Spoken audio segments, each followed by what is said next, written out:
Hello everyone, welcome to Education World. This is Navjot Kaur and today we will do multiple choice questions from consumer equilibrium. Okay, which of these is not a property of indifference curve? We know indifference curve kya hai? It is a curve that is locus of the points, different combinations, and the consumers indifferent towards these different combinations of two commodities. So indifference curve की property कौन सी नहीं है? Indifference curve slopes downward. Indifference curve is concave to the region. Indifference curve is convex to the region. Higher indifference curve represent high level of satisfaction. And difference curve slopes downward because of diminishing margin rate of substitution. So this is wrong. ये तो इसी की property आई indifference curve. Indifference curve is concave to the region. Concave का मतलब क्या है? ये बाहर को जा रहा है. तो कनकेव का मतलब ये आता है कि मार्जिन रेट ऑफ सब्स्टिट्यूशन क्या है? हमारा डिमिनिशिंग नहीं है, क्या है? इंक्रीजिंग है. जबकि इंडिफरेंस कर्व में margin rate of substitution should be diminishing. This is the major property of indifference curve. तो बी पॉइंट है, that is the correct option कि ये इंडिफरेंस कर्व की प्रॉपर्टी नहीं है. It is convex to the region and higher the indifference curve, higher is the level of satisfaction. So B is the answer. Second, indifference curves are convex to a region because increasing marginal rate of substitution, diminishing marginal rate of substitution, law of diminishing marginality, law of equimarginality. तो यहाँ पे हम convex बोल रहे हैं. Indifference curve में हम utility की बात नहीं करते हैं. We talk about preference rank. तो we talk about marginal rate of substitution. And when we have diminishing marginal rate of substitution, the indifference curves are convex to the region. So B is the correct answer. Necessary condition under utility approach to attain consumers equilibrium in case of two commodity. अब utility approach में two commodity में consumer equilibrium कहाँ पे आएगा? Marginal utility of x upon price of x is equals to marginal utility of y upon price of y, or marginal rate of substitution of x is equals to price of x upon price of y. Marginal rate of utility x is equals to price of x. None of these. Marginal rate of substitution utility approach में नहीं आता, वो indifference curve में आता है. So यहाँ पे consumer equilibrium indifference curve में आएगा. A point is the correct answer, जहाँ पे marginal utility of x upon price of x of good x and marginal utility of y upon y का price is equal to each other. So this is the level of consumer equilibrium in case of two commodity. So A is the correct answer. When we add up utility derived from consumption of all units of the commodities, we get total utility, initial utility, marginal utility, none of these. जब सभी goods के units को जो हम consume कर रहे हैं उसकी यूटिलिटी को ऐड कर लोगे तो क्या मिलेगा? इनिशियल तो फर्स्ट यूनिट की होती है. मार्जिनल मीन्स एडिशनल यूनिट से क्या यूटिलिटी मिली. Total means aggregate of all. तो A is the correct answer, total utility. Marginal utility MU in terms of money is equal to marginal utility in utils upon marginal utility of 1 rupee, marginal utility of 1 rupee upon marginal utility in utils, or marginal utility in utils upon price of the commodity. None of these. अब marginal utility in terms of money का मतलब क्या है? By spending 1 rupee of the money, जो goods we have buying from the same, 1 रुपए से जितनी goods by की उससे जो यूटिलिटी हमें मिली. सो यहाँ पे आएगा मार्जिनल यूटिलिटी इन यूटिल्स, जो क्वांटिटी हमने कंज्यूम की उसकी utility upon marginal utility of 1 rupee. A is the correct answer. According to law of diminishing marginal utility, satisfaction obtained from consumption of each successive unit. Law of diminishing marginal utility में जब जो भी satisfaction है एक successive unit से, वो क्या होगी? इंक्रीज, डिक्रीज, रिमेन सेम और ईदर इंक्रीज और decrease. Because we know that it is diminishing, क्या होगा? Decrease. 7th point, indifference map refers to what? Highest indifference curve, lowest indifference curve, family of indifference curves, none of these. अब indifference curve का meaning क्या है? Indifference curve, we know, locus of all the combinations of the goods that yield same level of satisfaction to the consumer, towards which consumer is indifferent. और इन सभी indifference curves को अगर हम graphically present कर रहे हैं तो इन सभी को क्या बोलेंगे हम? Map, indifference map. So family of indifference curves is known as indifference map. Seventh का आंसर आएगा C. Budget set. Budget set है क्या? It includes all those combination of two goods which a consumer already possesses, जो उसके पास already है उसे budget set कहेंगे। All those combination of two goods which a consumer can not afford, जो afford नहीं कर सकता वो तो उसके बजट में आया ही नहीं ना। All those combination of two goods which a consumer is willing to buy, जो विलिंग है बाय करने के लिए। All those combination of two goods which a consumer can afford, अब विलिंग है तो वो डिमांड नहीं बन जाती है, because we have not satisfied our sources. D is the correct answer. All those combination of two goods which a consumer can afford is known as budget set. Which of these is the condition for consumer's equilibrium by indifference curve analysis? Indifference curve analysis में condition क्या है consumer equilibrium की? 2 point है इसमें। सबसे पहले tangency का point आएगा जहां पे बजट लाइन के अकॉर्डिंगली जो इंडिफरेंस कर्व है वो बजट लाइन से क्या होगा? टेंजेंट होगा। So slope of both will be equal. तो यहाँ पे what is the option? Let us see. Marginal utility of x is equal to price of x.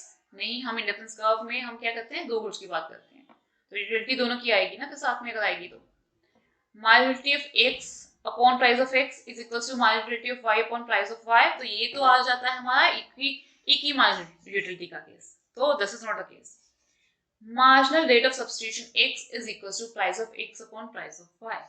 Yes, marginal rate of substitution of x is the slope of indifference curve, and price of x upon price of y is the slope of budget line.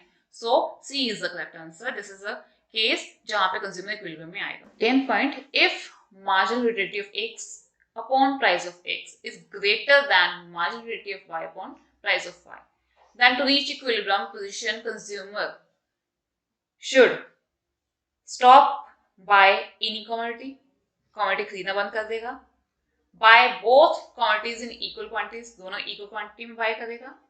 Bye more of x and less of y, क्या करेगा? X की quantity ज्यादा buy करेगा than y, या y की quantity ज्यादा buy करेगा x से।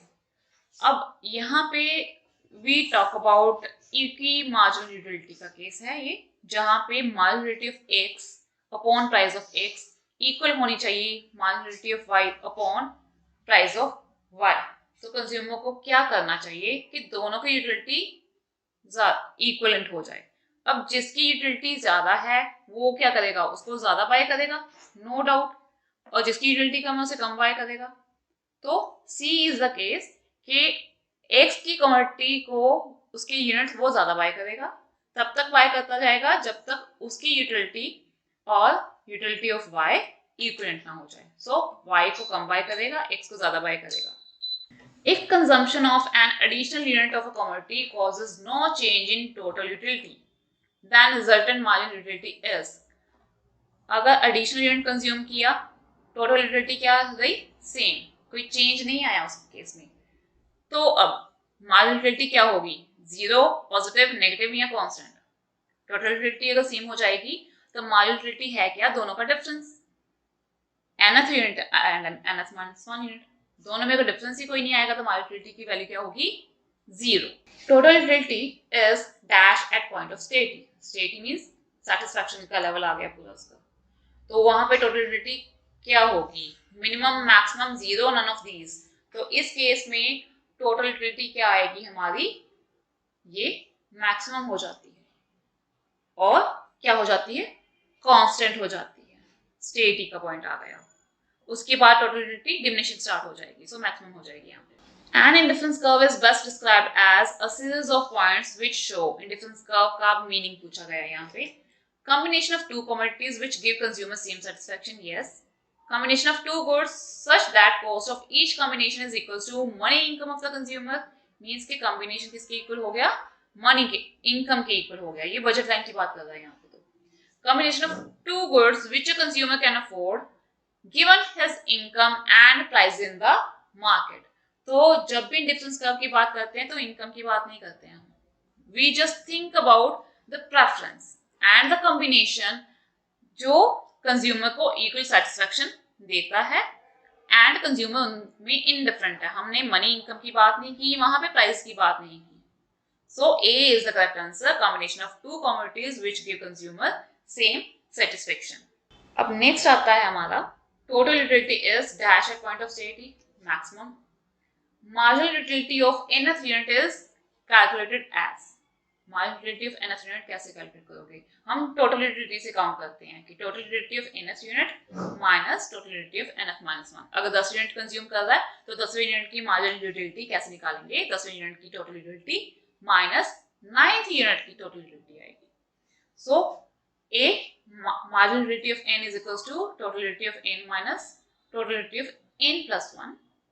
B marginal utility is equals to total utility of n plus total utility of n plus 1 means 10वीं और 9वीं और 10वीं की total utility को प्लस कर लो तो marginal utility आएगी। Marginal utility is equals to total utility of n plus total utility of n minus 1 means दोनों को प्लस कर दो 9th और 10th का, और marginal utility is equals to total utility of n minus total utility of nth minus 1 unit. This is the correct answer. एक unit जो currently consume किया उसे पीछे वाले यूनिट जो उसने ऑलरेडी कंज्यूम कर रखा है उसका और करंट यूनिट का दोनों में जो एडिशन आया, दोनों का डिफरेंस जो आया वो है हमारा marginal utility, because marginal utility is the addition made to total utility when new unit is consumed. One next unit. In case of single commodity, consumer's equilibrium is achieved when? Consumer का equilibrium कब achieve होगा? जब हम single commodity की बात करते हैं। तो सिंगल कमोडिटी का केस है हमारे पास लॉ ऑफ डिमिनिशिंग यूटिलिटी के केस में, तो जहां पे हमारी यूटिलिटी जो है प्राइस के इक्विवेलेंट हो जाती है, that is the case of consumer equilibrium. So let us see the options. And u of x is greater than price of x? No, because utility जब ज्यादा है प्राइस से वो क्या करेगा? और कंज्यूम करेगा और प्राइस पे स्पेंड करता जाएगा जब तक दोनों की लेवल इक्वल ना हो जाए। B point, marginal utility of x is less than price of x? No, कभी भी कंज्यूमर ज्यादा पे नहीं करेगा सो दैट कि उसकी यूटिलिटी कम है और प्राइस ज्यादा पे करे, नहीं, वो क्या करेगा? तब तक उतना ही पे करेगा जितना वो एटलीस्ट कंज्यूम करके सेटिस्फैक्शन डिराइव करता है। Marginal utility of x is not equal to price of x. D is the correct answer when we have marginal utility of x is equal to price of x. अगर ज्यादा है marginal utility तो वो spend करता रहेगा पैसा उसके ऊपर जब तक दोनों इक्वल ना हो जाए। अगर marginal utility कम हो गई, पैसा ज्यादा है, पैसे की वैल्यू ज्यादा है जो पे कर रहा है इन टर्म्स ऑफ मनी, तो वो क्या करेगा? कम पे करना शुरू कर देगा और इक्विलिब्रियम वहीं पे आएगा जब दोनों इक्विवेलेंट हो जाएंगे। Measure the slope of indifference curve. Indifference curve की स्लोप है क्या? Budget line, marginal rate of substitution, marginal rate of transformation, none of these. B is the correct answer. Marginal rate of substitution है वो measure करता है slope of indifference curve. Now let us see the diagram. In the following diagram of budget line, point D represent. Point D कहाँ पे है? You can see point D है हमारा center में. Bundle which cost equal to money income of the consumer.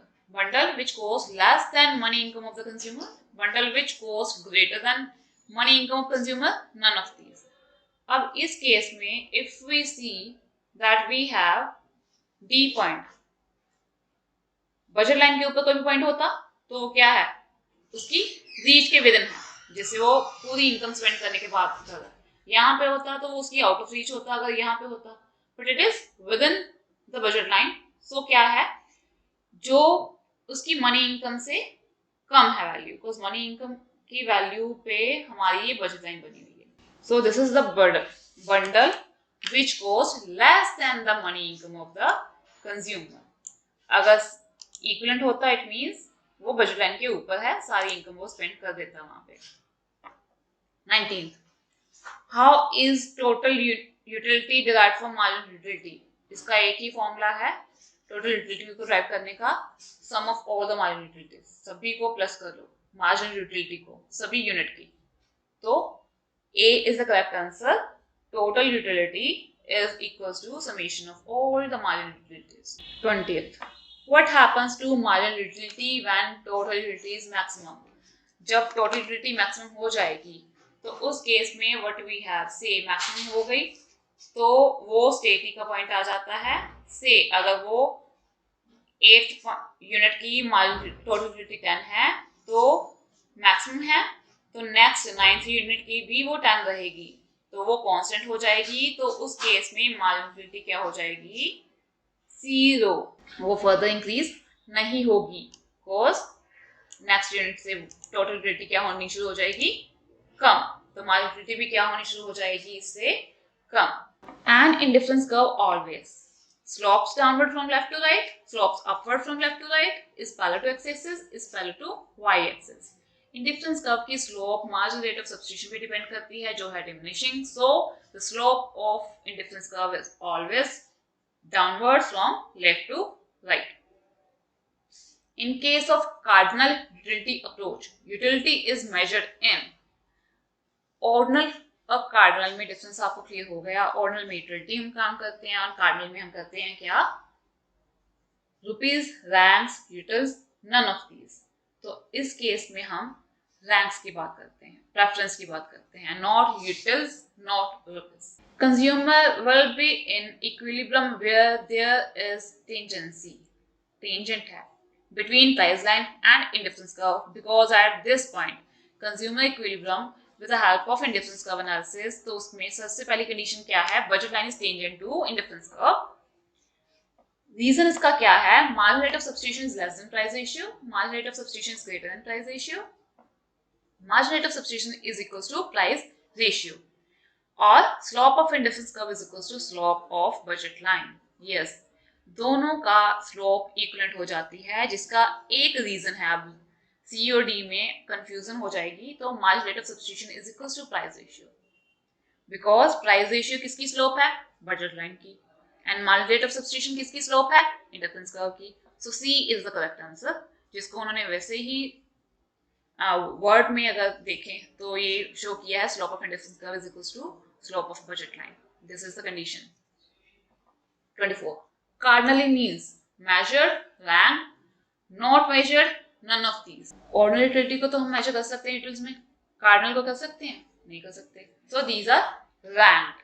The slope of price line is given by price line in case of commodity X and Y. Price line या budget line one and same thing. उसकी slope क्या होगी? Taste and preference of the consumer, price of both commodities, price of commodity X alone, price of commodity Y alone. दो community है तो दोनों का case होगा. बजट लाइन में बजट सेट्स हम देखते हैं. सो यहाँ पे सिंगल सी और डी तो करेक्ट आंसर नहीं है, बिकॉज वो सिंगल प्राइस कम्युनिटी की बात कर रहे हैं. ए में टेस्ट एंड प्रेफरेंस की बात कर रहे हैं, जबकि हम अज्यूम करते हैं taste and preference remains the same, इसीलिए वो इक्विलिब्रियम में आ जाता है. So B is the correct answer. Prices of both the communities are equal. Which law states that when a consumer consumes more and more units of a product, utility derived from each additional unit decrease?